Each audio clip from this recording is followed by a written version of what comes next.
And In progress.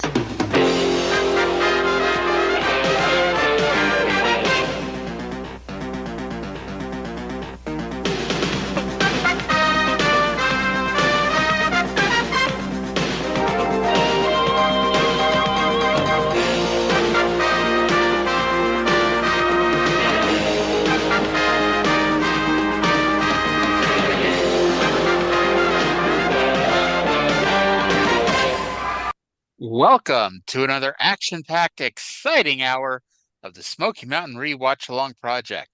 This is podcasting the way it used to be and the way you like it.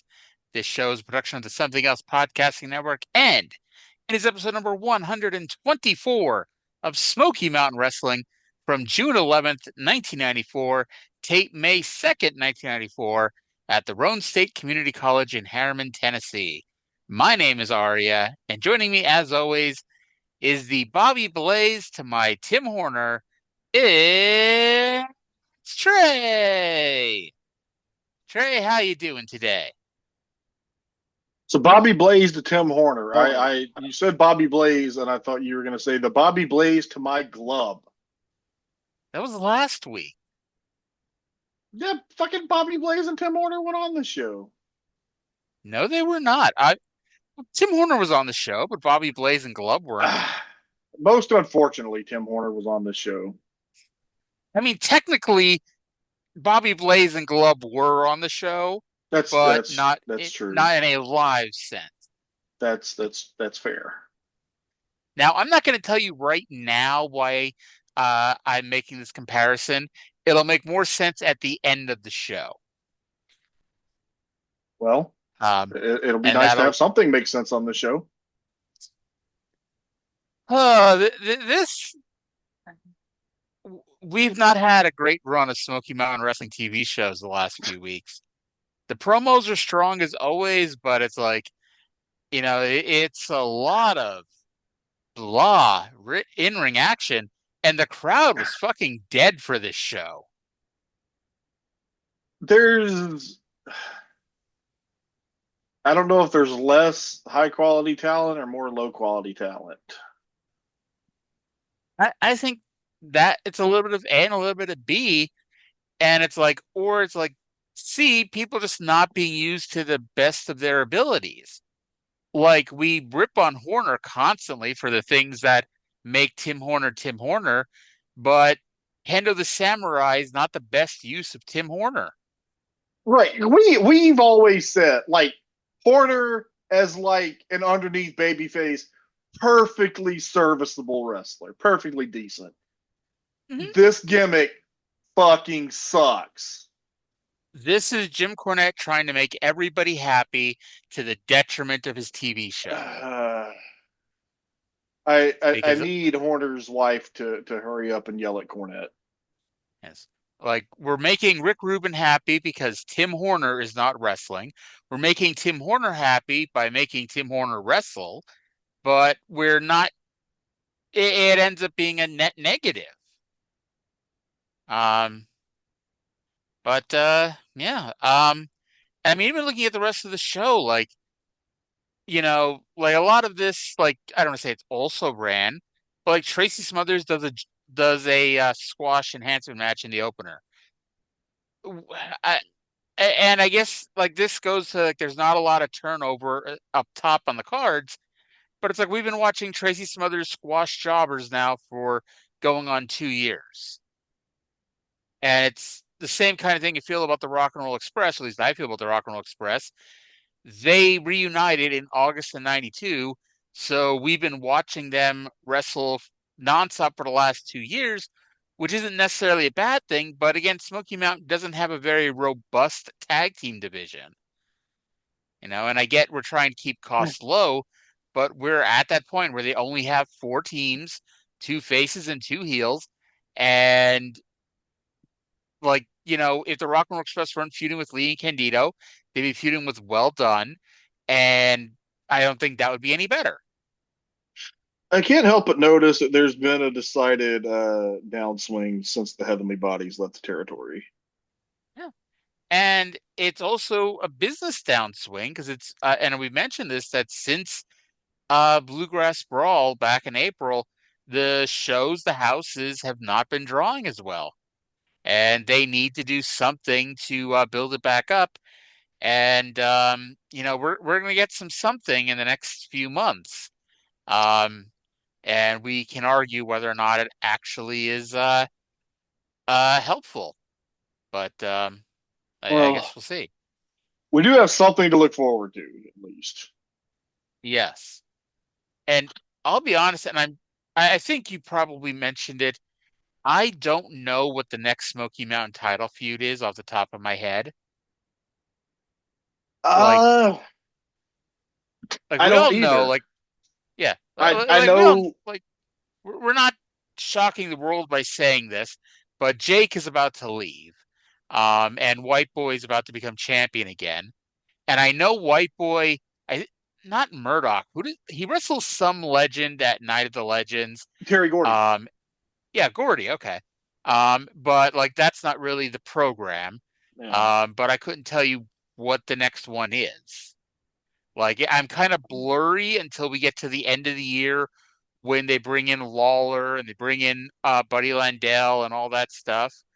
But up until then, I'm kind of mine's a little blurry We post are Night of the Legend. always in a state of waiting for a tag team to save us on one of these shows. You remember we got through that really like boring period of Mid South because we were waiting for the Midnight Express, and then Yep. now we've suffered through a very long mediocre spell of world class.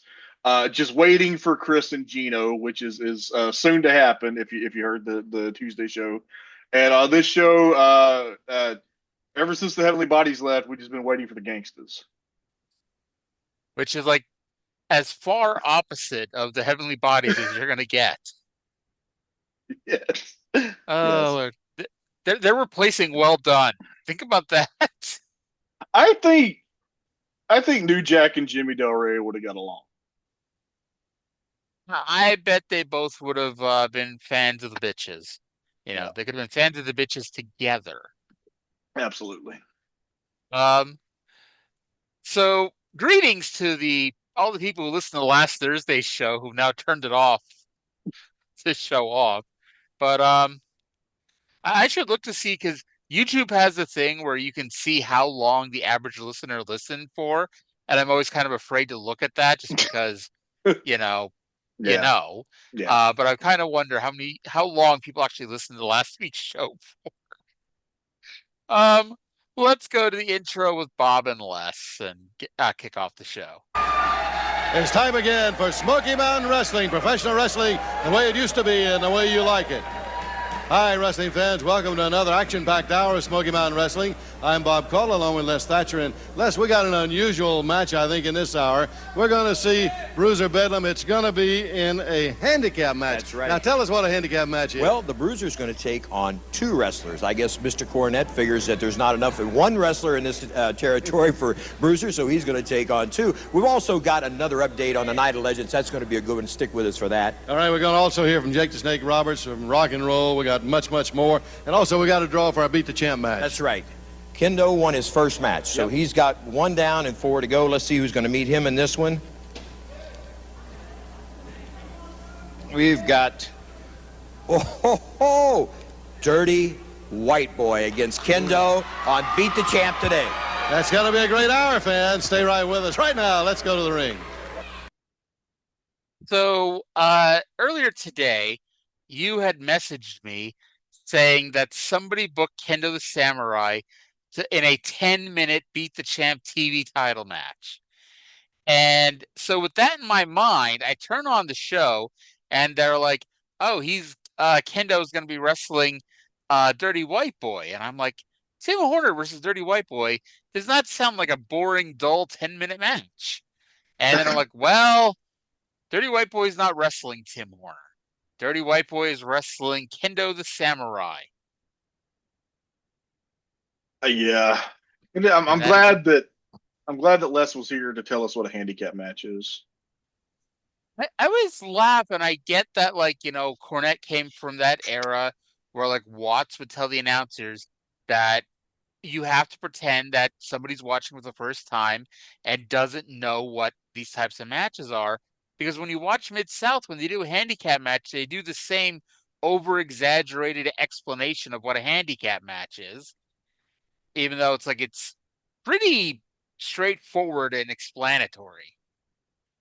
Many years ago, I was at the grocery store, and there was like I was walking past, and I think there was like a mother and like twins and strollers, and then there was another mother with a young child, and I guess the young child had never seen twins before, and I was walking past. The mother just goes, "Yes, twins are two babies instead of one," and just the way she said it just like made me laugh. And that was the same kind of energy that I got from Les having to explain that a handicap match is two wrestlers instead of one. So we have some breaking news from NXT.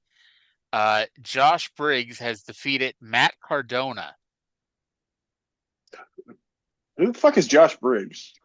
Oh, He's one of he was the one that they sent to the N1 a couple of years ago that like injured a couple of people and wasn't very good, and then they had that other guy there who was really good. Oh, fuck, what's his name?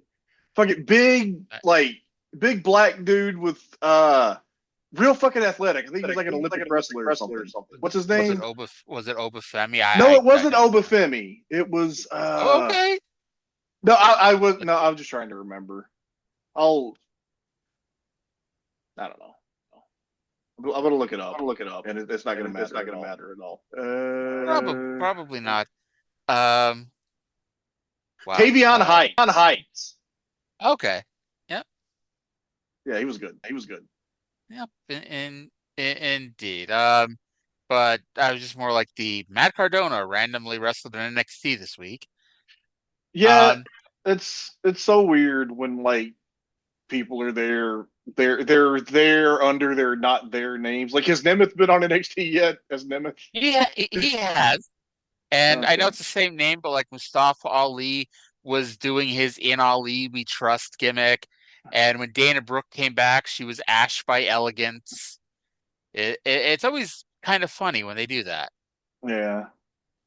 Um, so, by the way, during the intro of the show, and I made sure to notate this because I thought they were going to start with Beat the Champ. The ring had no wrestlers in it. Because like every week, it's Brian Matthews, it's whoever the referee is for the opener, and the jobber is standing in the corner. There was no jobber standing in the corner, but when we pitched it to the ring, Brian Logan was magically there. I know that there's been a different referee here a couple of times, but I started trying to like just keep track of who the referees are when I take notes on stuff. And in the 2 months I have been doing that, I have yet to write that anyone besides Mark Curtis was a referee on the show. I was gonna say I haven't been keeping track, but I know they had like two referees for a while. Yeah, because Um, wasn't Brian Logan one like one time? yes, wasn't Brian Logan the referee to the cage match with the Heavenly Bodies and the Rock and Roll Yeah, Express, the loser yeah, it was leaves town something. match? Yeah, it was something like Yeah. that. So Brian Logan, who magically appeared versus Tracy Smothers, Logan channeled his referee training because, when apparently Tracy went to grab the hair of Logan, and Logan immediately alerted the in-ring official as to this potential rule breaking. But it's Tracy Smothers, and Tracy Smothers would never violate the rules like that. Of course not. During this match, we were informed that the Summer Blast Tour will be July 1st through 9th this year and have some tremendous matches here in the Smoky Mountain area. I hope so. During this match, I was like, wow, this match is a bit longer than usual. And then it was like 3.5 minutes. It was 258. It was like there was a lot of back and forth. Like, Yeah, Tracy gave Logan a decent amount here. he did. And then Tracy, I don't know, he was channeling his inner Jim Duggan because he had a belly-to-belly suplex, which I don't remember him ever actually using. Then he does the 3-point stance and clothesline that Duggan uses. And then apparently he was watching his Butch Reed tapes too, because he then goes to the top rope and does a diving shoulder tackle that has erroneously been called the jaw jacker, and said that no one kicks out of that move. I, I, Maybe, I'm I'm assuming it's, I don't know this, but I'd assume that it's like it feels better taking a top rope bump on your stomach than on your back, and that's why he made a change from the actual jaw jacker. see, I thought that the whole point was that because like didn't Bruiser Bedlam like fucking get up from or kick out of the jawjacker or something? And like Yes. the shoulder block is supposed to be like the new weapon that okay, it was on the show that aired 3 weeks ago and was taped on this same taping that Smothers did that move and they called it the jawjacker and then Smothers said it was the Tennessee torpedo and here they just called it the jawjacker again. And then you and I were arguing because we heard the same thing but interpreted it two different ways. Yeah. Um, so after Tracy picks up the win, we go to Bob Caudle, who's standing by with Tracy and Bullet Bob Armstrong. Is with us right now, Tracy Smothers, Commissioner Bob Armstrong. Commissioner, it looks like it's going to be a great July blast coming up this summer. That's right. The Summer Blast Tour this year will be July 1st through the 9th, as we've talked about, Bob. And this year, it will include the Cobb County Civic Center in Marietta, Georgia. That makes me very happy. Absolutely. And, it gets bigger and better every year. And there's a lot of things going to happen this year. And later on in this program, I have a special statement just for the ears of Mr. James E. Cornette. Wow. And this man over here next to you has got his hands full, but as you can see, he's looking good in the ring, and he's hard to beat in a coal miner's glove match. That's right, and I know you got coal miner's glove on your mind. Coal miner's glove, hot summer blast. You know something, Bullet? This Bruiser Bedlam, he's an animal. He's the Motor City Madman. This guy, he can drive nails with his fist. He busts bricks over his head. He busts bottles, and he puts that claw on you. It's called the gut blaster right there, and I've had it many times. But if I can get up that coal mine, I know I can climb a pole faster than you, Bruiser Bedlam. I'm gonna knock you into the next area code. And Jim Cornette, if I or the Bullet get our hands on you, you better call the Tooth Fairy, my friend. And Bullet, I know you want to get back in that ring so bad like a sick man wanting penicillin. But right now, we need you being commissioner of Smoky Mountain Wrestling to keep Cornette and his criminals in check.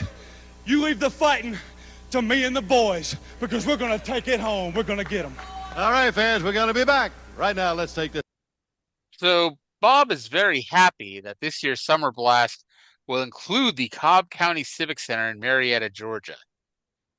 Now, I did not look, but lately they have not been drawing very well in Marietta. So I'm a little interested to see if they run Marietta for very long. They've only run Marietta like a couple of times since I know of that they talked about.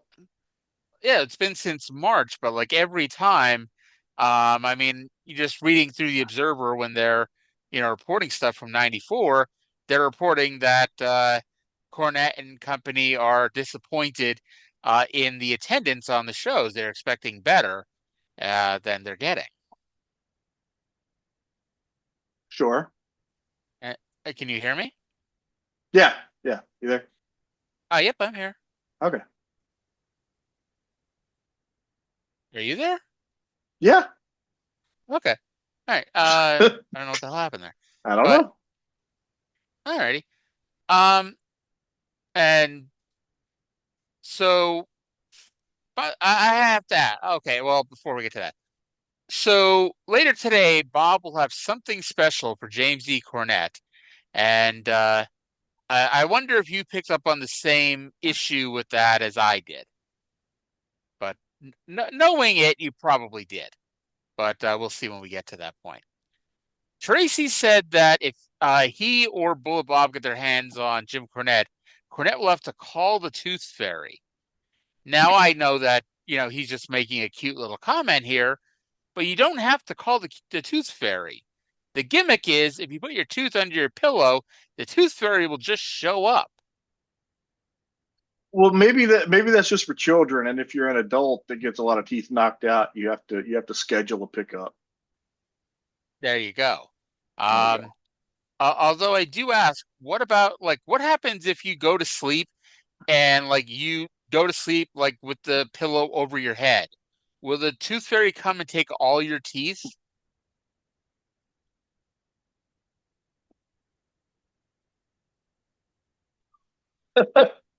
Trae so I don't know. gobsmacked he had nothing I to say. don't, I don't know what to say to that. Oh Lord. But by the way, part of the reason why I was riffing there is because I was trying to find the last time they run Marietta. The last It time they was run it was the Marietta Armstrong is family August. reunion, wasn't it? Well, no, I mean like the last time, Oh, not the the most recent last time. time. Okay. Yes. The last time they run is August 19th of 94. So, and they only Hmm. draw 340 people to that show. That's probably why they didn't run it again. Yep. Um, and I mean, you could guess. Honestly, you could probably guess most of the pushed matches on this show. Although it does have what I'm sure was a real Lulu as an opener. The Jailhouse Rocker defeated the Flame, Oh wow. That and does the sound like a Lulu. yes, and the Flame apparently has a cage match profile. And so I'm like, oh, let's see who the Flame was. The Flame is a man named Gentleman James. Hmm. You know how like there's those Wikipedia pages of like random indie wrestlers that are like so incredibly detailed that you know that that indie wrestler is the person that did all the editing. Who the Yeah. hell made a cage match profile for the Flame? Maybe the Flames' grandson is an admin on Cage Match. I guess it's possible. Because yeah, looking through this, like he had a couple matches in OVW before OVW was OVW, like 1996 OVW, like that level of OVW. I But actually like other than thought that, that until right now, I thought that OVW started in '97. That's how much I didn't know that 1996 OVW existed. honestly, I thought it started in '98, so you got me there. I just Um, I just clicked on like I went to Gentleman James Cage Match profile and I just clicked like the first OVW show I saw, and the opening match is Danny Davis against someone named the Phantom Tragedy, and that's fantastic. that Fantastic is name. a tremendous name. Okay, these Um, fucking names. The next match was Flash Flanagan defeating Phantom Sorrow. Then Sean V defeated Knuckles Dragon. And Dragon is Dragin.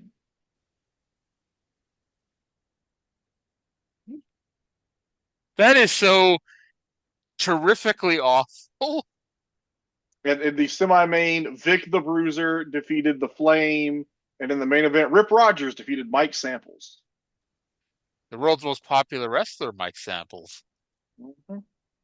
I wonder if he ever recovered after the Barroom Brawler ran him over with a car going 2.5 miles per hour. I wonder. That's like, did you have the Worst of RD DVD? No, no. That was like my favorite part of it. It's like he includes this car angle, and it's like he's Mike Samples is being interviewed on the show, and it's like, man, what is that car doing coming over there? And you know, he pushes the announcer out of the way, and this car eventually, eventually comes into the camera, and even more eventually grazes Mike Samples' knee. So this was not Eddie Gilbert and Jerry Lawler. No, it was not. Uh, I imagine nobody got no, the police did not get called on this one. I bet. Uh, Although it's funny because RD was one of the announcers, and he's like a foot taller than everybody else. So while they're helping out Mike Samples, he's having to like crouch down while walking. Oh Lord. Um. So yeah. Um. from here we get a recap of last week's angle or the last week's match with Chris Candido and Primetime Brian Lee versus Glub and Bobby Blaze. And I had to laugh because in the opener, Les did his plug for the Smoky Mountain Wrestling School. And then during the replay of this match, they kept in the audio of Les plugging the Smoky Mountain Wrestling School. Of all the matches to plug the Smoky Mountain Wrestling, do you think that they had the rock and roll save before they could pile drive Glub because they didn't trust Glub to take the pile driver?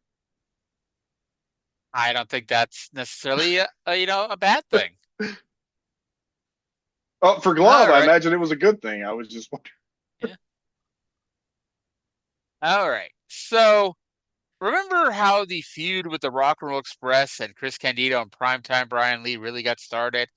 It was when Ricky Morton forced himself onto Tammy Fitch, sexually assaulting the poor young lady, leading her to a life of drugs and debauchery. And I'm assuming it's what led to her running over an old man and ended up with her in prison. So with that in mind, Ricky Morton, as trying to be a gentleman, allegedly, we're going to go to him right now, and he's going to call out Miss Fitch. I'm sure to mend their fences, but let's go to that right now.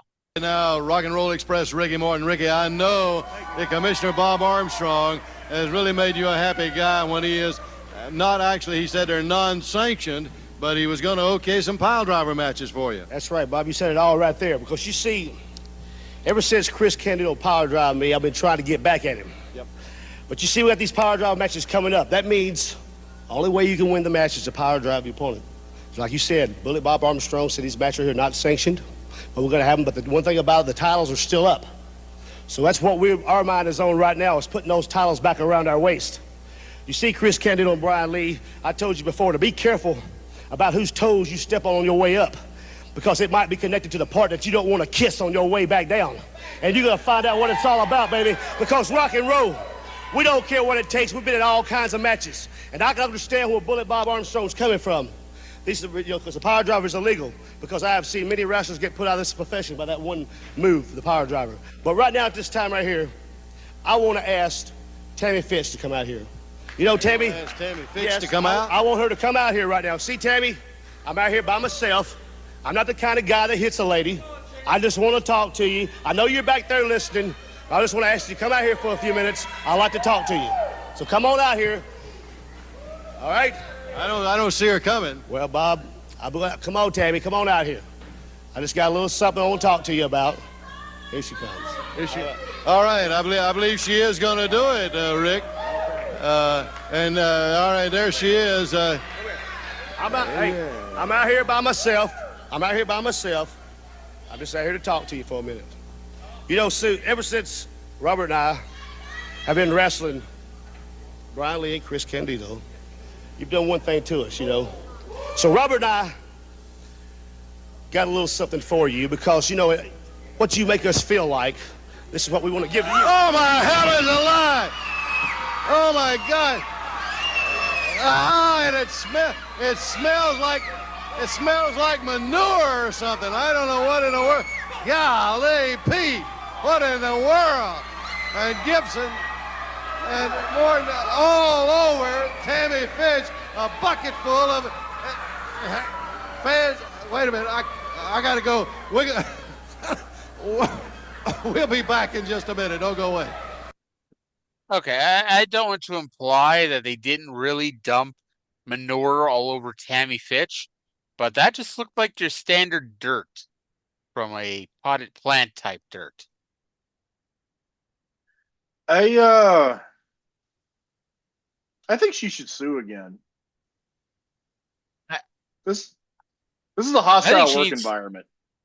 I think she needs to amend that sexual discrimination lawsuit at this point. Yeah, maybe that's why the lawsuit isn't settled yet, because she's just gathering more and more evidence. Yeah, we're still in the discovery phase of the trial. Yeah.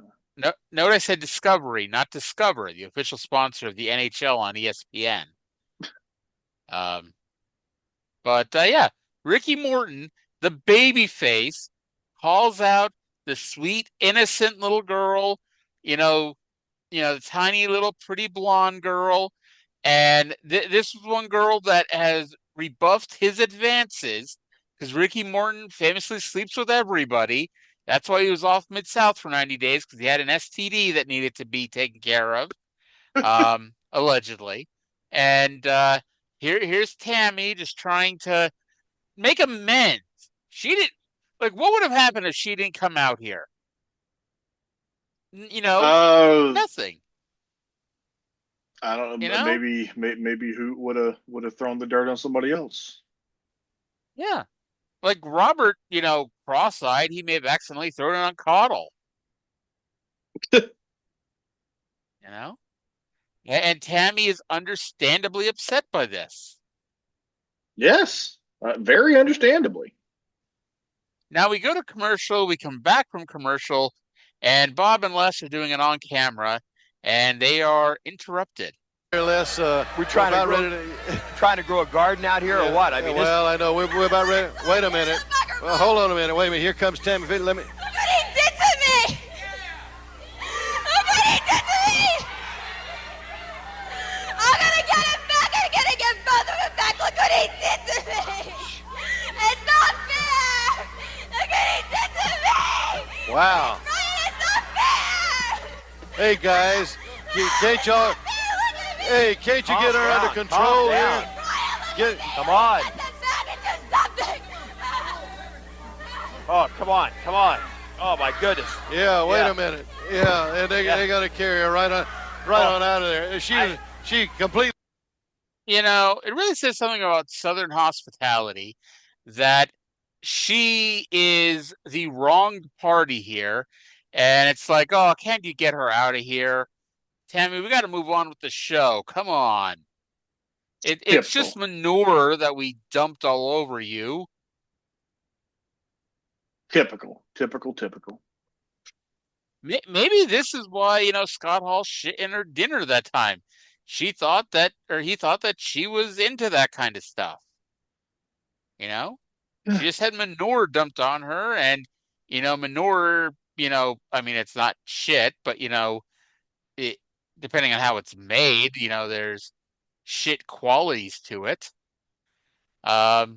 First time that phrase has ever been said on a wrestling podcast. But yeah. Don't ask me where the hell I was going with that either. As we say goodbye to the rest of the listeners. Anything else you want to say about the Tammy angle here? I'm appalled at the way this fine young woman is being treated in her workplace. Yep, this is undoubtedly workplace harassment. Mm-hmm. Yep.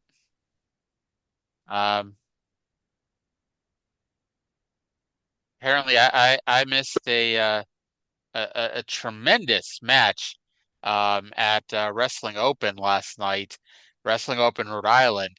Jody Threat, Danny Luna, Levia, and Gabby Forza. Although to be fair, the account that said this match ruled was the Beyond Wrestling account. So I mean, you can take it with a grain of salt. It's the promotional website that posted that, but it sounded quite good. Did you miss Chris Hamrick and James Atkins against Bruiser Bedlam? No, we just haven't gotten to that part yet. Bruiser Bedlam with Jim Cornette versus James Atkins and Chris Hamrick. Bedlam had the match won with a double claw. However, this week we've seen a number of unbeaten streaks ended. And by a number, I mean one up until now, because Chris Adams, whose 2-match winning streak on World Class was one of the longest in professional wrestling history, according to him, that got ended on World Class this week. And now Bruiser Bedlam, who they made a point to say had been undefeated on the show, he lost here. Bruiser Bedlam lost via reverse decision disqualification because after weeks and weeks of Bruiser Bedlam continuing to use the claw on his opponent after the match, Mark Curtis grew a spine. and it made him feel almost 5'4". So the winners of the match, the team of James Atkins and Chris Hamrick. Now, I know this was not a traditional tag team match, but I am assuming that this will put Atkins and Hamrick in line for a title shot. Well, they're gonna have to defeat other top teams in the division like Bobby Blaze and Glub first. I mean, they've got one more win than Bobby Blaze and Glub did. Honestly, I don't know what the fuck I was doing when I watched the show because I didn't even catch that part. That was a reverse decision DQ. Yeah. So Les says Bedlam can do the job. We have no proof that Bedlam can do the job. We've never actually seen him do a job. He couldn't even do the job for Randy Savage, so I don't know. Yeah, here's what I'll say. Bruiser Bedlam got disqualified, but at least this wasn't he got disqualified for kicking too much ass. Which, I mean, technically he kind of did, but that's not really what happened here. This was not a Bruise Brothers, Kevin Sullivan, Moondog situation. Yeah.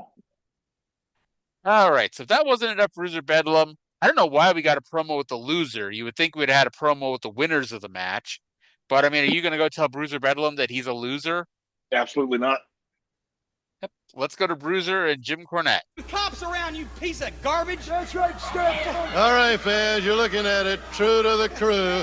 Once again, Jim Cornette, this man proved that he is really tough, rough, and vicious. But I just said I think there's going to be some blood let in the coal miner's glove match. Oh, there sure is. It's all going to be red blood, redneck blood, Tracy Smothers blood, Bob. You're looking like you get a little sweat going there. You know, you ought to have a woman come in and clean up every now and then. This place is a mess. Let me explain something to Smothers. I want to talk to Bullet Bob Armstrong, talk to the whole Armstrong clan. There's about 500 of them, that is, if count all the illegitimate ones. Tracy Smothers, you want a coal miner's glove match? You want to put that pole in the corner of the ring? You want to put that coal miner's glove on top of it with metal all across the knuckles? And the first man that gets it can use it any way he wants to whatever advantage he might have. Well, I got news for you, Smothers. You may be able to climb a pole like you've been working for the telephone company for 25 years. That's not a concern to me, nor is it a concern to the world's most dangerous wrestler, Bruiser Bedlam. Because once you climb up there and get that glove, what you're going to do basically is save the Bruiser the trouble of having to go get it. You're going to bring it to him just like a little dog playing fetch to his master. Only instead of a newspaper, you're going to be bringing the instrument of your own destruction, that coal miner's glove, right down there into the ring. Because what are you going to do, Smothers? Once you get it and bring it down, you're going to try to knock this man out. You're out of your stinking mind, boy. Although any sense that he had left him a long time ago around concussion number 42. You can't knock this man out no matter what you hit him with, Smothers. So all you're going to do is you're going to get that glove and you're going to bring it down into the ring and he's going to take it away from you and he's going to put it on and he's going to split you like a ripe melon. That's exactly what he's going to do. Because brass knucks, chains, chairs, bottles, blackjacks, slapjacks, he's used them all and he's taken them all in his line of work. And no man has been able to put him down yet. The challenge still goes. Dock workers, construction workers, truck drivers, anybody thinks they're bad, try the Bruiser, and you'll find out just how bad you are. And Smothers, you're the one that's going to find out. When you get in that coal miner's glove match, you're going to wish you was down in a hole in the ground, and that may be where you are by the time he gets finished with you. I'm out of here. All right, fans, you heard it, Jim. Clean up this mess, and it smells around here, too. Is that your aftershave? We're going to be back. Okay. So I like the fact that they have pointed out, you know, the flaw in doing this coal miner's glove match is they booked a match that is completely biased against Bruiser Bedlam because that guy is not climbing a pole. But even though it's acknowledged that, yeah, Tracy's going to climb the pole probably and get the glove, they just have to wait for him to come down and, you know, Bruiser can kick his ass and take the glove. So there was a point that I thought Cornette said that he was going to climb up the pole and get that glove, and I was very confused for a second. And then I You thought started it was going to be thinking, what if it was Mike a coal Furnace on a miners? pole? What if it was a coal miners glove match? How would that even work? Would it be like Mike Furnace sitting on the pole with a coal miner's glove? We might have to use a forklift for that. Yes.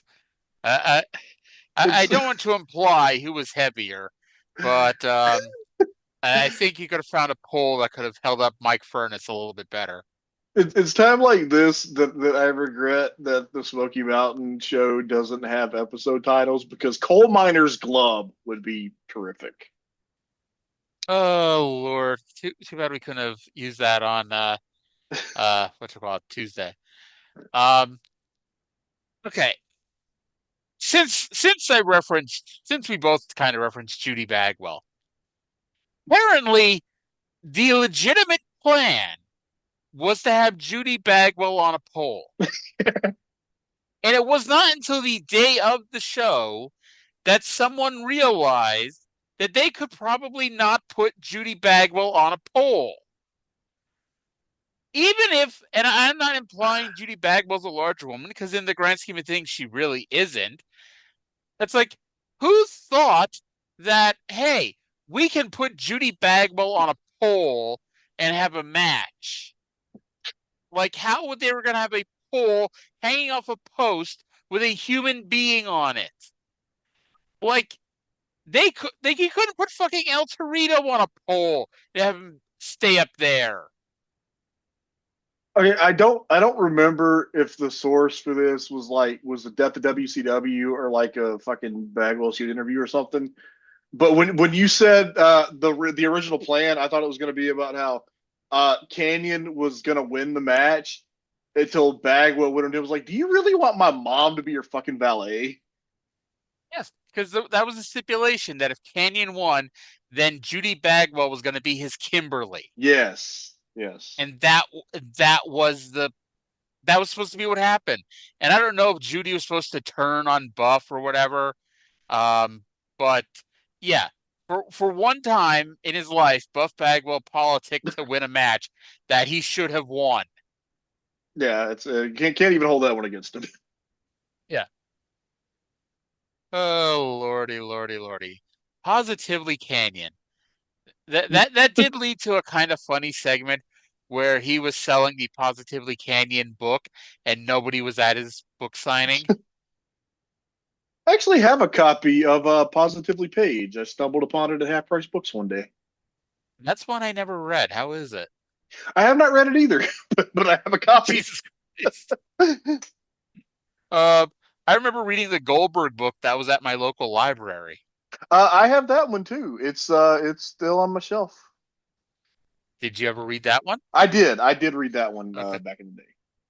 All right.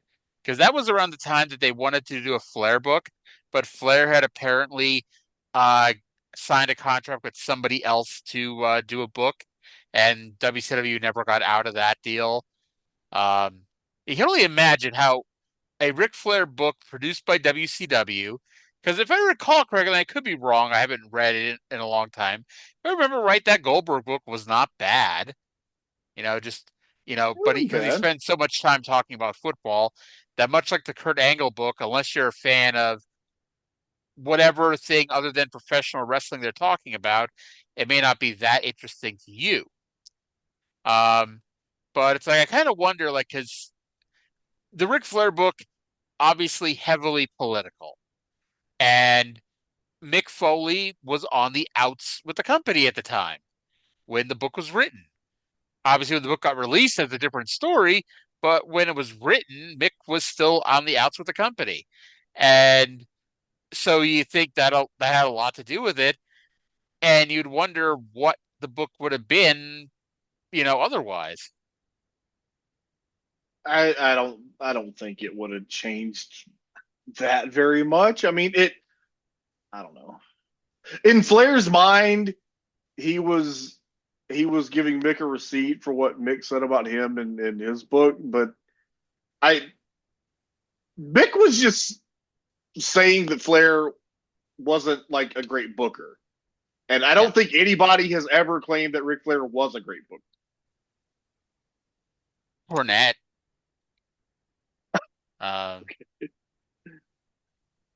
mean, I don't know if Cornette, maybe not claiming he was a great booker, but Cornette will always bring up, um, understandably, the statistics that went up during the Flair booking run in 89-90. Well, that was because shit had been pretty damn low. Yeah. By the way, speaking of Mick Foley and Ric Flair, did you ever see the ROH shoot interview series with Mick Foley where they read to him the entire passage with out of Flair's book and had him react to it? I think so. That's some good shit, especially when he gets to the point where like Flair compares him to Brutus Beefcake, and Mick, gets quote unquote upset. Yeah. Oh Lord. What the hell were we talking about?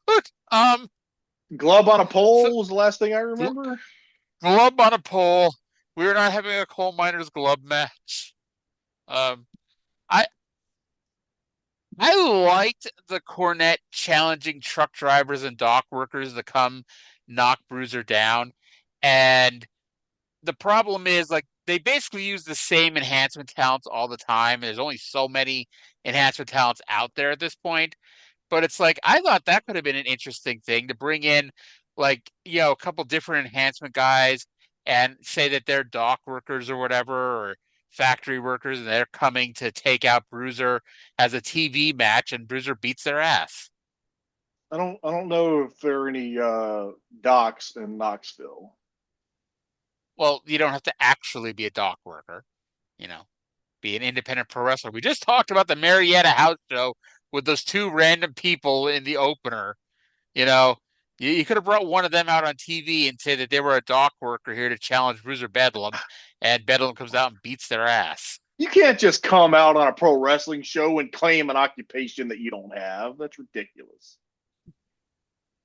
Next, you're going to tell me that right now, in between wrestling, Tony Anthony isn't training to be a plumber.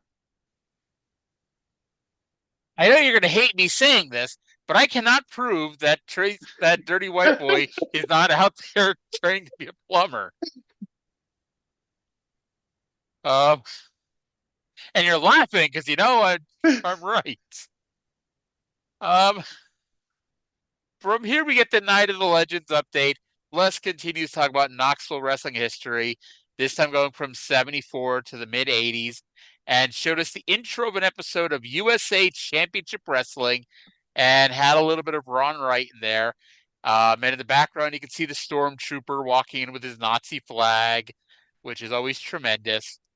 And next week, we'll be profiling the first 3 wrestlers who will be inducted into the Knoxville Wrestling Hall of Fame. Whitey Caldwell, Ron Wright, Don Wright. Don Wright is one thing. I'm like, we still got like 6 or 7 weeks left to go to the show, and like, are they going to induct 3 people every week? I'd hope not, but oh Lord. But by the way, I was insulted last night that you ignored my joke on Facebook about how Gordon Soley, when he bought a new house, he moved into a duplex.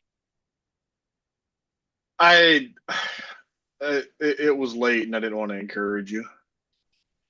I was also half asleep, so I don't think anything would help.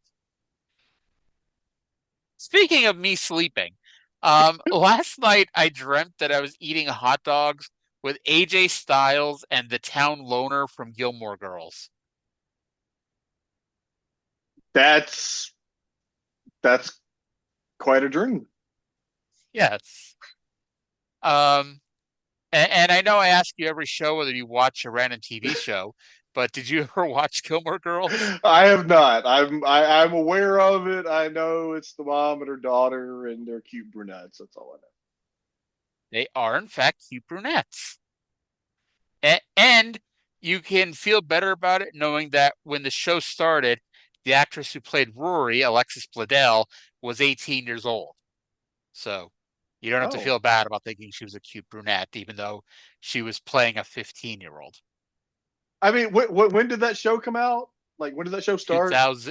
2001. I turned 14 in 2001. It would have been appropriate. There you go. It's like somebody reacted weird one time when I said that I had a crush on Lindsay Lohan since The Parent Trap because she was like 10 in that movie. I was also 10 when that movie came out. It's okay. Hey, my first celebrity crush was Chelsea Clinton when she was like 12 years old, and it's like I was 11. My first TV crush was the Olsen twins on Full House. Nice. My first age inappropriate crush, because when I was a kid, I did not understand that it was okay to think that an adult was attractive, was Sable. Sorry, not sorry. Fine, she couldn't talk. Fine, she couldn't wrestle. 12-year-old me did not give a fuck if Sable could wrestle. Yeah, no, completely understandable. Just throwing that out there, people. So did you ever see the Sable Unleashed videotape? I did not. Even when I was most into Sable, I was not going to pay money for a 45-minute videotape of mostly not wrestling. I rented it several times, and it wasn't because of the 45 minutes of nothing. It was for like the 10 seconds of titties. Well, you could have rented the DX videotape when they showed that girl in the crowd flashing. Oh, I owned that tape. Okay, that's good. That's good. All right, so remember earlier in the show when Bullet Bob said he would have a surprise for Jim Cornette? Well, it's time for that. We go to a videotape of Bullet Bob Armstrong and his kids, and Jim Cornette is going to respond to this, and then I'm going to come back on here and complain about this with Bullet Bob Armstrong and Jim Cornette talking for 5 minutes. Yes, I found something to complain about. Let's go to that now. Everybody's talking about Summer Blast this year. The tour is going to be real special, especially to the Armstrong family, because the question has arisen, who's the most famous family in professional wrestling? Who's the family that can get it done? We know the Funk brothers, the only brothers that have ever held the world championship at different times. But the Armstrongs, it's kind of like the Hatfields and McCoys, we might say. It's come along. Dory Funk has tried to cripple me. He's almost done the job, but I just want to tell you this. I'm still standing.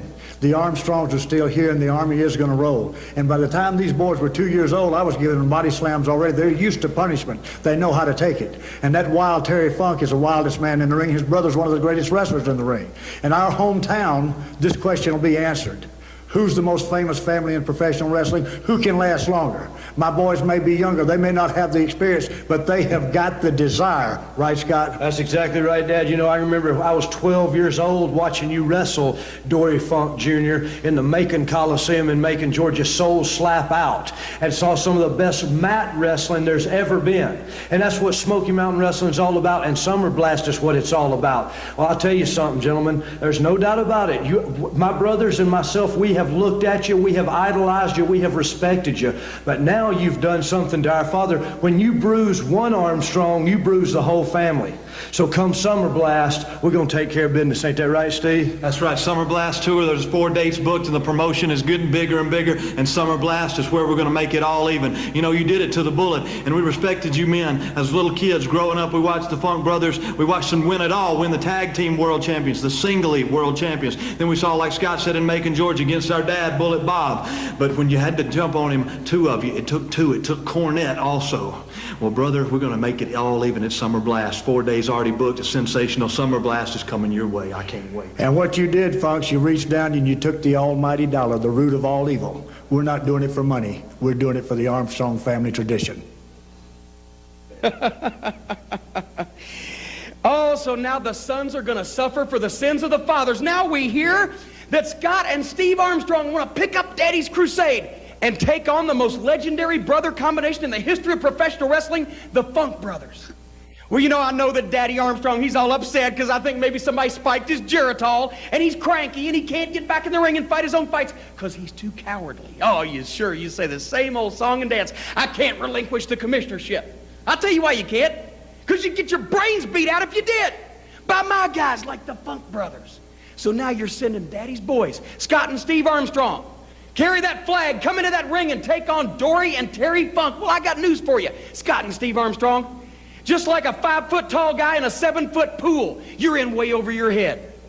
Because the Funk Brothers are gonna hand you your heads. At Summer Blast, you're gonna find out what it's like to be in a ring with real legends, not a couple of local yokel heroes like yourself that have made it big on a regional basis. No. The Funk Brothers are legends. Dory, Scott, and Steve Armstrong. You know what, Jim? I never forget a wrestling match. Especially if it's, and I must say, if it's against a tough opponent. But many years ago in the Macon Coliseum, I whooped Bob Armstrong until he wouldn't come back. I whooped him and I beat him. And I want little Scotty and Stevie to know that I whooped your daddy, and your daddy hadn't said much about that wrestling match in a long, long time. And I want you two kids to know that you're stepping in over your head when you step in the ring against myself and my brother, probably the craziest and the wildest man in professional wrestling. And believe me, I may look different, but I'm not far behind my brother when it comes to going crazy and liking to hurt people. And you two kids are stepping in the ring with the wrong people when you step in the ring with the Funk Brothers. I just want you to know that, and you consider that real well before you walk in there, because you can always back out. It's okay. You can back out and go ahead and be afraid of the Funk Brothers. That's okay, because we really have the reputation and we can back it up. That's exactly right. And let me just say one thing. At Summer Blast, in Knoxville, in Barberville, in Marietta, 3 days. Scott and Steve Armstrong, you're going to meet the legends. And you're going to find out why your daddy got whipped so bad by Dory Funk Jr. in the Macon Coliseum that he never talked about it again. You're going to find out why your daddy got whipped so bad by Terry Funk in the Knoxville Coliseum that he lost the commissionership. You're going to find out, Armstrongs, because they're going to do it to you. Okay, so earlier in this show, Bullet Bob Armstrong said he had a surprise for Jim Cornette. That surprise was via a pre-taped video. How did Jim Cornette know what the surprise was in order to cut a pre-taped video interview with Dory Funk Jr.? This was not done with Bob Caudle or Les Thatcher at ringside. This was a pre-taped video, meaning Cornette would have had, no matter how much logic you try to throw into this, Cornette would have had to know what the surprise was in order to cut his own pre-taped video message back to Bullet Bob. You're missing the obvious. Of course.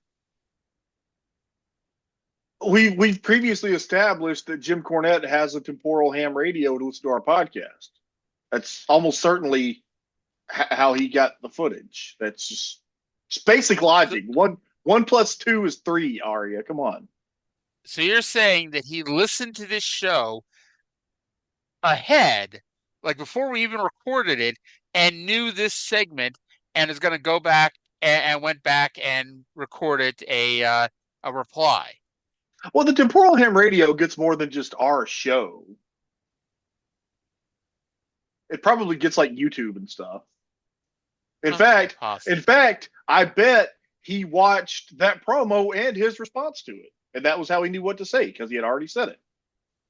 Damn, this is like the Don't Blink episode of Doctor Who, where the doctor knew what to say because what's-her-name gave him the script when she ran into him.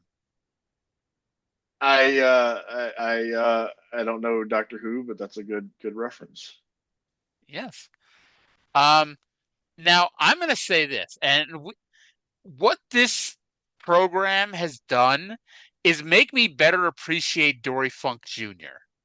Yes. Because I've talked about it. Like, he was always like one of those guys, and it's probably because his brother is Terry Funk, that Dory Funk has always been a yawn to me. Where I was like, it's Dory Funk Jr. Like, who the fuck wants to watch Dory Funk Jr.? Where's Terry? This program has made me appreciate and love Dory Funk Jr. And I love the way that he's putting down Scott and Steve Armstrong by calling them Scotty and Stevie. That's a very small child way to speak to them. And talk about how he beat up their daddy, and now they have the chance to back out of the match where they beat him up too. And then like he even got like, even though he's the big brother, like he's older than Terry, right? Yes. Yeah. So even though he's the big brother, he still has to play the I'm a small child and I'm going to get my big brother to come beat you up thing. It's like, oh, I'm bringing in my brother Terry. And it's not his big brother, it's his crazy brother. Yeah. But I mean, it's like the third grade bully who you stand up to, so he's going to go get his big brother to come beat you up now. But I love this. I don't know how much I really want to watch the Funks versus Scott and Steve Armstrong, but I mean, it's a means to the end. I mean, I that sounds like a fun match to me. I think it's because I've spent so much of my life watching Scott and Steve as jobbers that even though this is before, obviously, their WCW run where they were really treated as jobbers, it's like it's hard to take them seriously, you know? I suppose. Yeah. But yeah, I love this promo. And I mean, I don't know this, but knowing where we go to Night of the Legends, I almost said the pay-per-view, where we go to the Night of the Legends, I assume that regardless of whose hand gets raised in that match, it ends with the Funks and a big bloody beatdown of Scotty and Stevie. Or Scotty and Stevie. Yep. They aren't even there to make the comeback on behalf of their dad. They're there to set up their dad. All right. So yeah, I love this. And I like the touch too of like Scotty and Stevie talk about how they went to see their dad at the Macon Coliseum growing up, wrestling Terry Funk and all that fun stuff. And it was like, yeah, he did wrestle me and he did wrestle Terry, and we kicked his ass. Yeah. Oh, I love it. All right. So in case that wasn't enough promo for you, we went to commercial. We came back from commercial for a Jake Roberts promo. By the way, at some point, and I didn't even write it down, they came back from commercial and pitched it to the, if you want to see Smoky Mountain in your area video. It's like, they've done that now a couple times. It's so weird. But let's go to Jake, who's got something to say. It's safe. Put the kids to bed. Tell Mom it's all right. Jake the Snake is still your champion. Smoky Mountain can be proud. One more day, I'm still standing up here telling you, you can look up to me and say, now, sons and daughters, there's a man. There is a man. Now, I got to address a couple of things. You see, I got a lot of people talking a lot of garbage about me right now in Smoky Mountain. Saying, what did you do to her? Wait a minute. Tony, wake up. Wake up, Tony. It wasn't a new car that I took, all right? It wasn't even an older model. This one had high mileage on it, man. And I drove it somewhere and I parked it. Oh, the way I did it, the way I always do it. Quietly and cold and right to the point. Somebody gets next to me. You touch a snake, you play with the snake, you threaten a snake, the snake has to take it away. I parked it. I enjoyed it. I will stand right here in front of you and say, anybody dumb enough to let their old lady near the ring, I did you a favor. Come on, look at it. I did you a favor. The humane thing to do was to put her out of her misery. And I did. You are the lucky man. You are the fortunate son, because it could have been you. So you should thank her. Don't worry about her forgiving you. Because you know what? I got a feeling if she really had it her way, Tony, she might come back for one more drive around the block. truth be known. Ladies and Okay. Are you still pissed off at Jake? After seeing that close-up footage of my poor sweet Kim, I'm even more angry. Poor Jake. You're never gonna forgive the poor bastard. Absolutely not. But I like this, and it's funny because we said at the beginning of the show this wasn't that great of a show, but it's like, as always, they got strong promos, and Jake is a strong promo, man. It's like I love it. I love this whole gimmick he's doing with White Boy, and it's sad that it's almost over. Yeah. Yep. Well, we know Jake.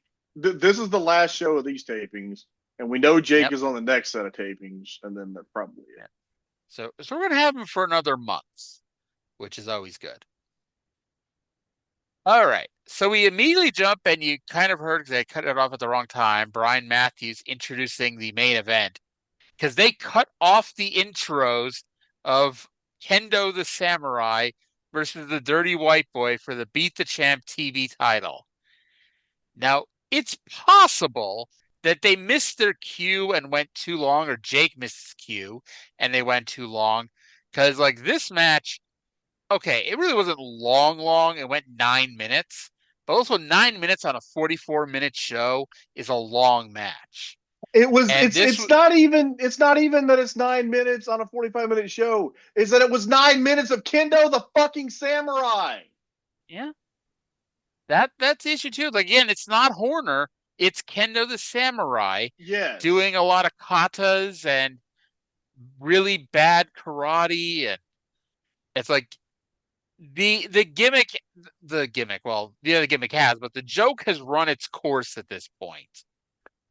It's like we got some good laughs at Kendo the Samurai at the beginning. We talked about how lousy his finisher was, but like at this point, it's a good thing I have to say what I have to say here in a few minutes, because we need a change in young Timothy Horner at this point. Yeah, I know exactly what change we need.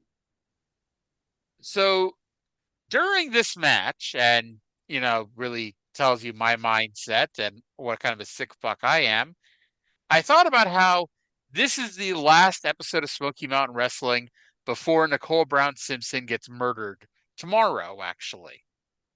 She gets murdered on June 12th. And that led me down a little bit of a rabbit hole, because we've talked about on this show the story about how Jim Cornette says that O.J. Simpson cost them a house in Knoxville because the O.J. Simpson car chase was the night of a show in Knoxville, and it ruined the walk-up. So I don't know what made me think about this now all of a sudden, but I mean, we've all seen the O.J. car chase. It was during broad daylight in L.A., which, is, late afternoon.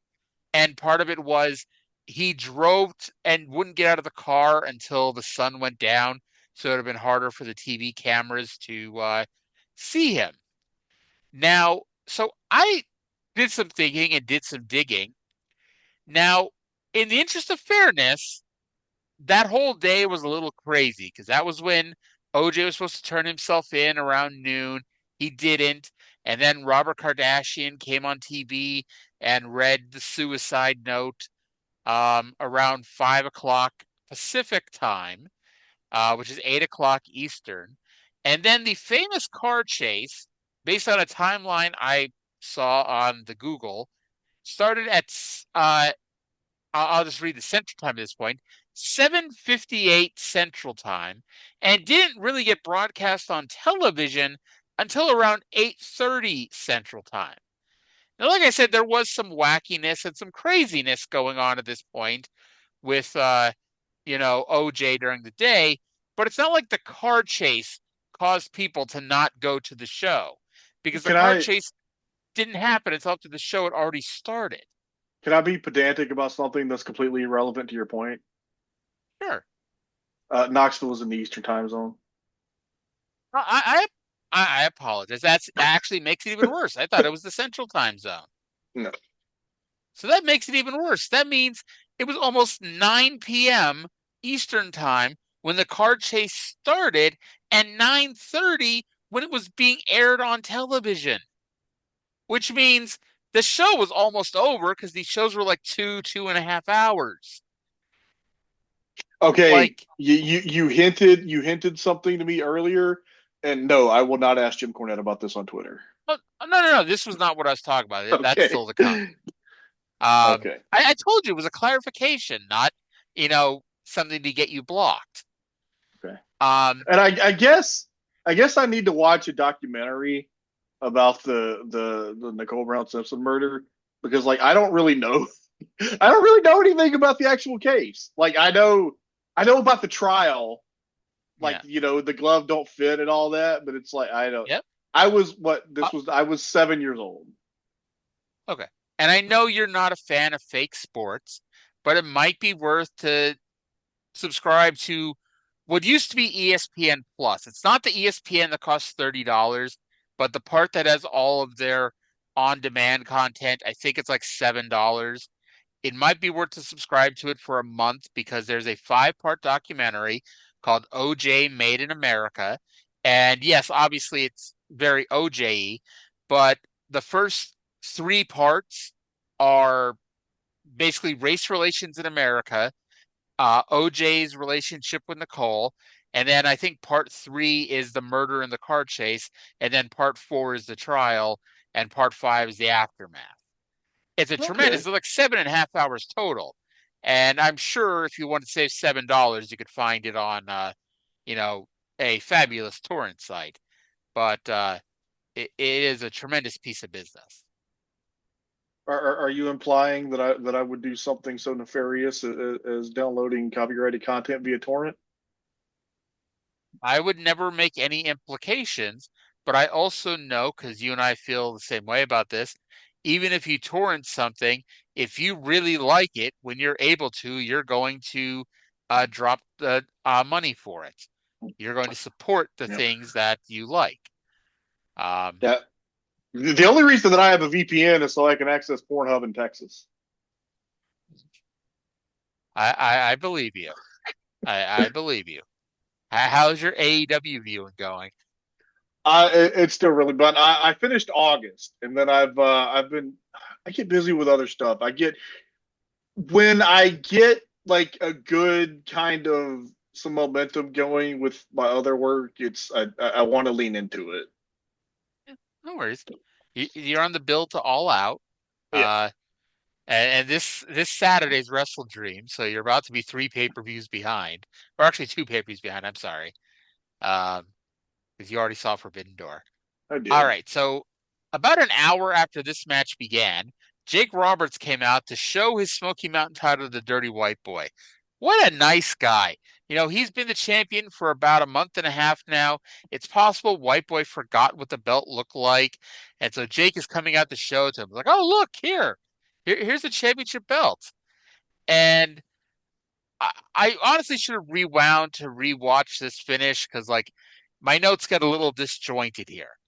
So Jake trips Kendo behind the referee's back for reasons. And while Kendo is taking an hour to stand up, Jake slips him something that turned out to be the mist. He gave Kendo the mist. And I wrote, White Boy is watching this the whole time. This is going to look stupid. And hey, White Boy was watching the whole time. So when Kendo went for the mist, White Boy ducked it. Yes. Now, the mist missed. Yes. Now, I kind of lapsed at this point. You may need to help out filling in a few points here. But White Boy hits the Bucksnort Blaster, but there's no referee.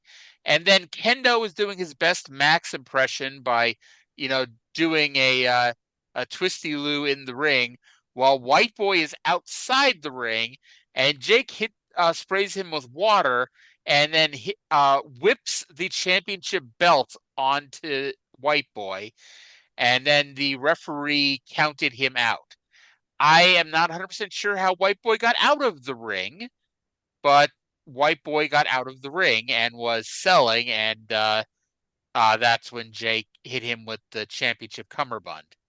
Yeah, after Dirty White Boy hit the Bucksnort Blaster, Jake distracted the referee, and then like Dirty White Boy got up to like go after him, and Kendo like sent him to the floor. Okay. Who the fuck booked this to go 9 minutes? Jim Cornette. That's what I want to know. And okay, the way you said this to me, and I'm sure it was very deliberate wording on your behalf, but the way you told me on Facebook, it was written like JR's comments when he announced that Owen Hart died. And after my first thought was, who the fuck booked this to go 9 minutes? My second thought was, I would rather have watched Owen Hart fall to his death for 9 minutes over and over again than watching this. Oh, that's the new worst thing either of us has ever said on this show. Yes. I would like to blame you, by the way, because, there's proof of this. We can go back in time. I was a very good girl, on this show. I cussed occasionally, but I never said things like, I'd rather watch Owen Hart fall to his death nonstop for 9 minutes than watch this match. Or what are you saying? Are you saying I'm a bad influence? Yes. You are the Kazarian and Chris Daniels of this podcast. By the way, we talked on Tuesday about like how long it's been since we inducted anything. I nominate Kendo the Samurai for the Something Else Hall of Fame, but this sucks. Yes. Technically, this is not Something Else, but yeah. It's part of the Something Else podcast network. Yes. Kendo the Samurai, what do we say he's being inducted for? Sucking. For being...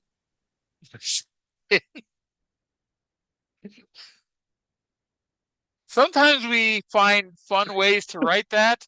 Nope. Kendo the Samurai inducted October 14, 2025 into the Something Else Hall of This Sucks for sucking. There you go. Alrighty then. So let's go to a show closing promo with the Dirty White Boy. White Boy, I'm beginning to wonder if there is such a thing as justice. Again, that was a travesty on justice. What happened to you? Completely uncalled for. Roberts didn't have any business out there at all. You know, my mama told me a long, long time ago. She said, son, one of these days, you're going to have to face the devil. Maybe you're right. Maybe this is my time. I think you might call him that. But you know,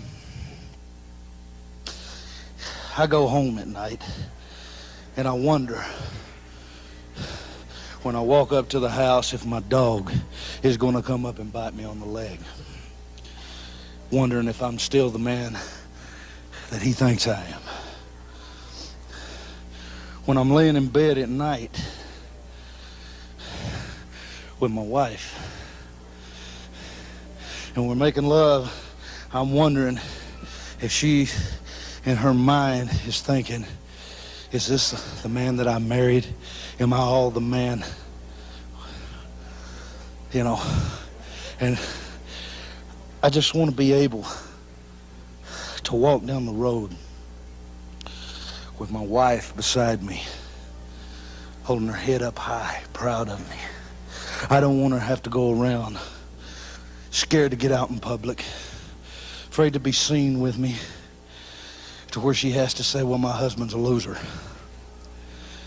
Well, Jake the Snake, you listen and listen real good, big boy. Nobody in my family is going to be ashamed of me. From this day forth, my family is going to walk beside me with their heads held high. And I am too. Because Jake the Snake, if I don't take you out, I'll quit. All right, fans, those words from the Dirty White Boy. You ought to see tremendous marks right across that back. This was, I think, the heaviest White Boy promo ever. Like, I don't want to say emotionless because he was full of emotion, but he wasn't that over-the-top Tony Anthony that we always see on the show. You know, even when he's talking seriously, he's always still a bit over the top. This was the heaviest, most serious White Boy we've ever seen on this show. Yes, it was. He's very upset. And it's like, and it's funny because like he's the dirty white boy, like he's scummy, like, you know, but it's like you put your hands on his woman and he's not just pissed off at you. He's mad at himself for allowing it to happen. And he's like worried not just about what he's going to do to Jake Roberts in response, but what this is going to mean to his relationship with White Girl. And not everybody is Trae. Not everybody wants them to break up. You know? I never said I wanted them to break up. Well, I mean, it's kind of implied that, you know, when you're talking about how much you would like relations with White Girl. I have never said anything so appropriate about that lovely young lady. Inappropriate.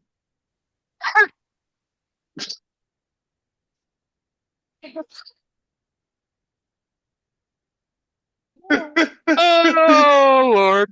By accident, Trae said exactly what... You know what a Freudian slip is, Arya? That's when you say one thing but mean your mother.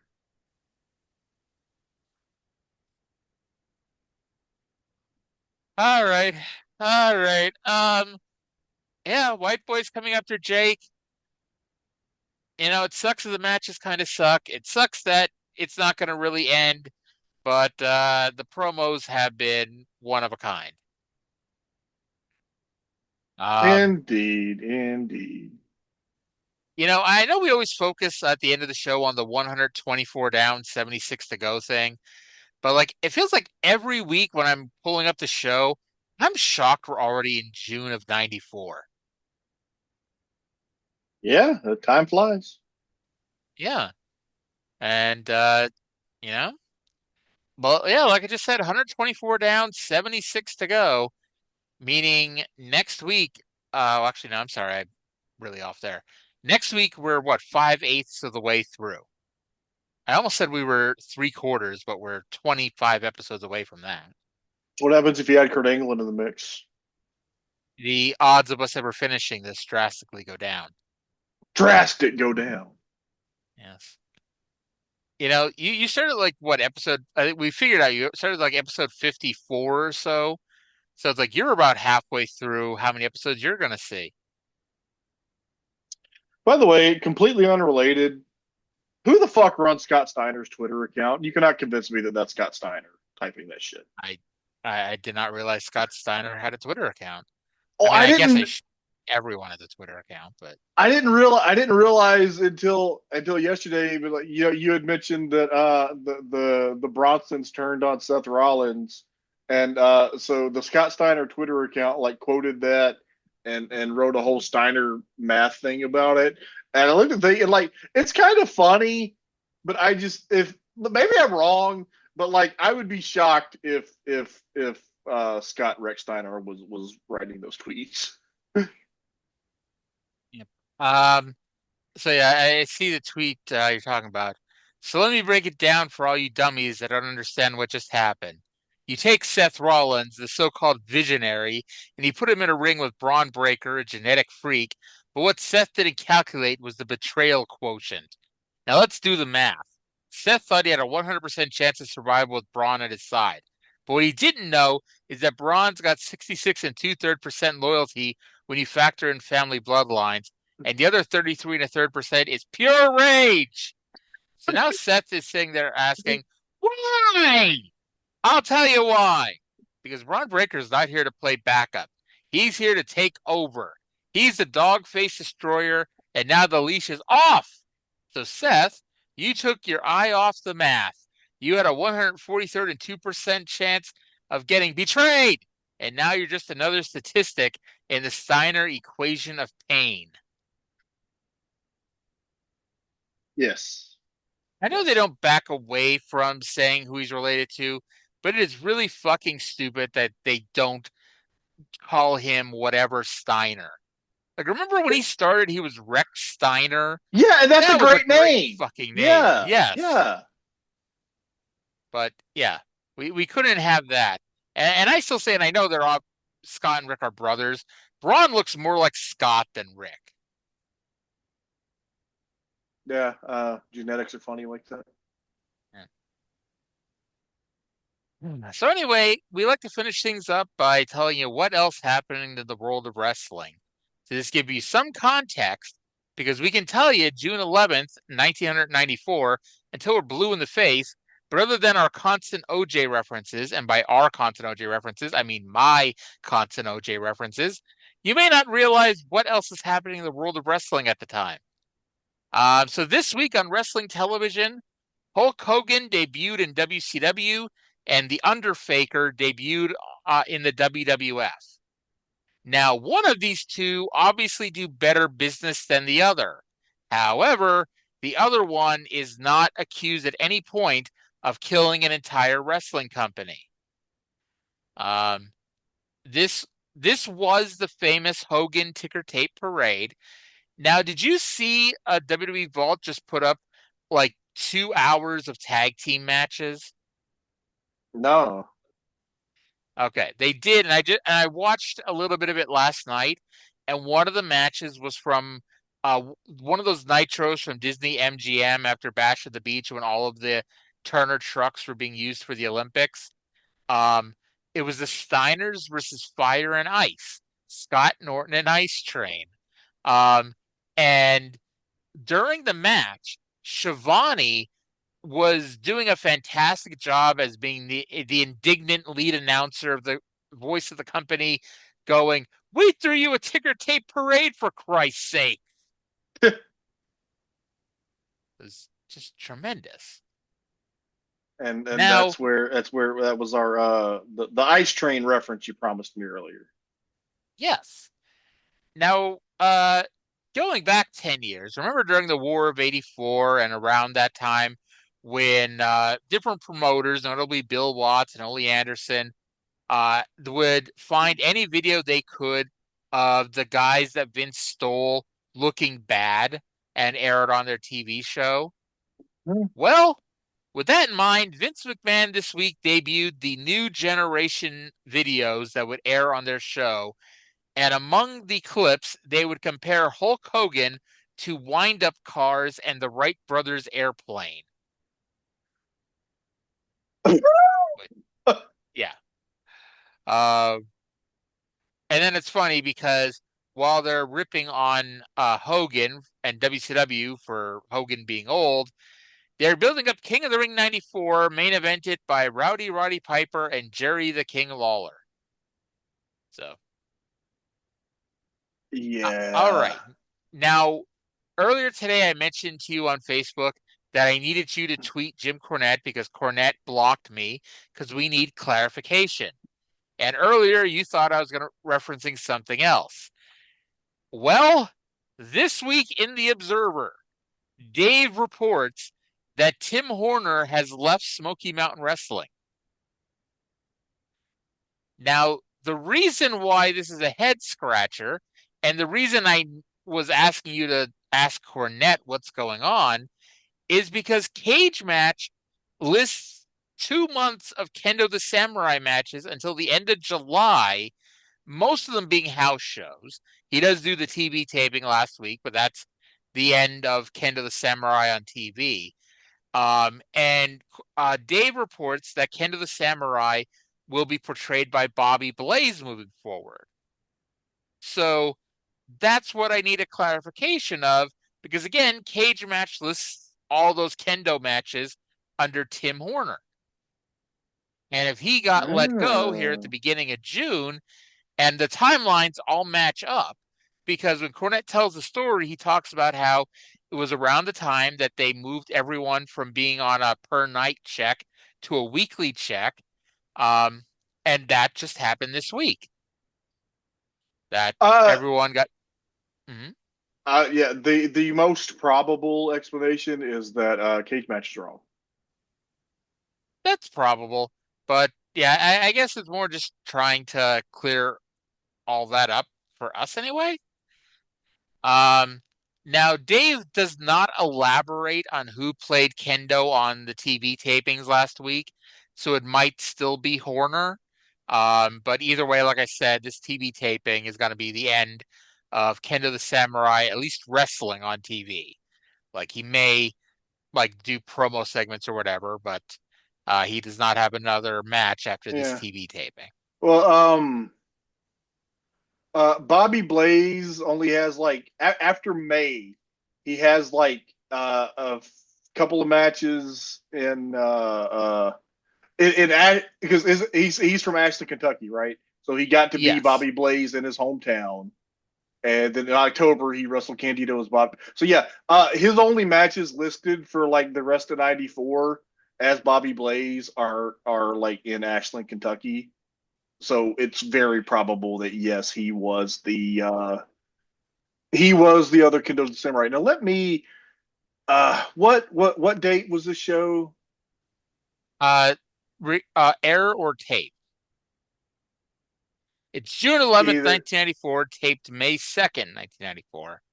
I was gonna try to figure out, but he's not. Let me look up. Let me get Horton's cage match up and see if I can. Oh, Horton. Fuck, what's his name?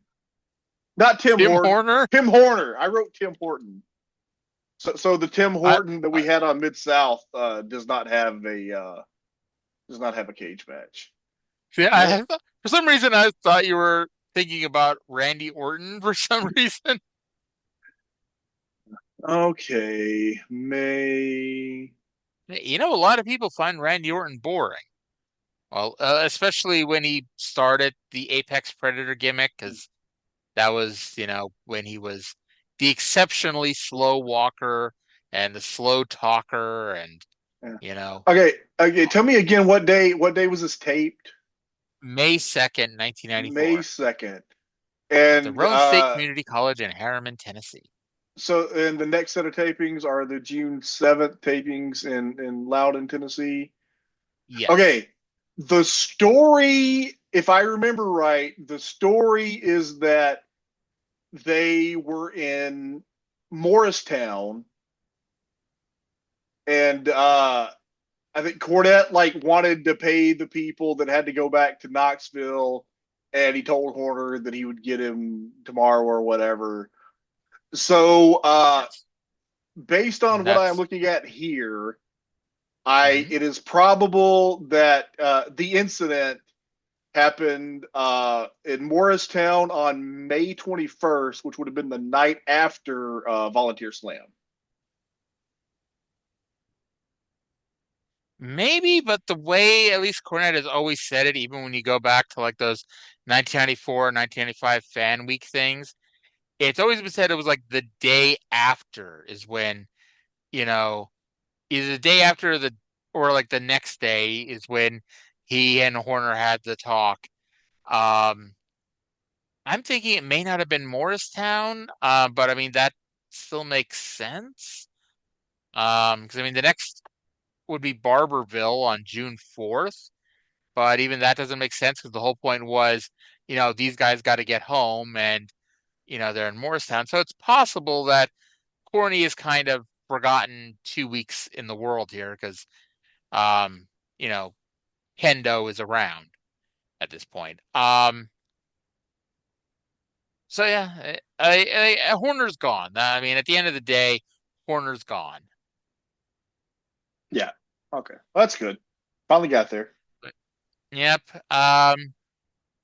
Which means that never again on this show will I be able to sing Thunder Rolls and the Lightning Strikes.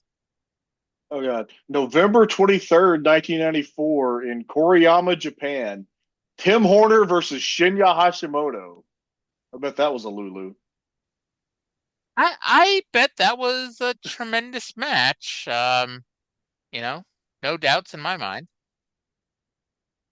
Okay, apparently, Horner against Tatsumi Fujinami at Korakuen Hall was a TV taping, so maybe that's out there somewhere. Somewhere out there, beneath the pale moonlight, someone is thinking of Tim and Hornering tonight. That seems like a good note to end the show on. Yeah. Um, there. So I tried Googling Tim Horner versus Shinya Hashimoto, and one of the first pictures they show is King Kong Bundy giving Road Warrior Hawk an Irish whip, but I guess the Road Warriors took on Bundy and Horner. Oh boy. That sounds like a Lulu. Mm-hmm. I, I'm trying to picture Horner trying to carry a green Road Warriors, and especially because like this is 83, so 83, 84, so it's like Horner's not exactly the most experienced wrestler himself. Yeah, I bet he took an ass kicking that night. You broke up a little bit there. What was that? So I bet Horner took an ass kicking that night. I bet he did. All right, so we've been going a little over 90 minutes, and that who knows, that may have been the sweet spot last week. So we'll call it a day. Anything else you want to say before we go? It's a day. Indeed, it is. It was a day. But thank you all for listening. Hope you all enjoyed the show, and we'll talk to you again in 7 days. Bye.